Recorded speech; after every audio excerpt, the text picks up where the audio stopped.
Tole barattoota har'aa kilaasii keenya keessatti kan nuti barannu waa'ee shunkurtiiti. Because we are food engineering student. So let us go. What is shunkurti means? Any person who can tell me what is shunkurti means? Yes, teacher. Dura maqaa keetirraa ka'ee of nu barsiisee saniin booda mee deebii nutti himi. Shunkurtii jechuun maal jechuu akka ta'e? Okay, my name is Marzo, and shunkurti means is shunkurtation and murmuration, what the fixation and ashabo daddabalation, and everything is ba makartafa and the billah is going cut, and the murmuring what is told you. The shunkurti dima is very good, and the bochasing is eja, and I don't know how it be done, and the injera is that affectation. Mia denichi yechu barbari tanan. Okay, Marzo, your answer is somewhat good. And you have to add something on it. You have to define the shunkurti means. What is the meaning of shunkurtation? Okay, akkan dura kaasetti shunkurtii is nothing. It is qullubbii.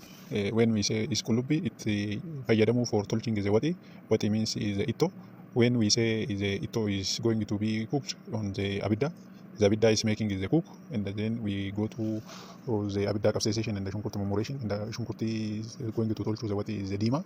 That means that is what I have to share. Can you nuttimu ati mataa keetiin waan beektu wati dafifattee beekta manatti maaliif nu qabsita? Marzoo dhaga'i. Barataan barsiisaa gonkumaa yoo gaafachuu hin danda'u. Har'aaf of eeggannoo isa dhumaa sii kenneera. Waa'ee shunkurtii haasofna malee waa'ee ittoo haasofnu. Waa'ee ittoo wanti asitti si ilaallatu hin jiru. Shunkurtiin maal inni? Maaliidhaaf fayyada? Akkamitti murraa? Akkamitti qulqullaa?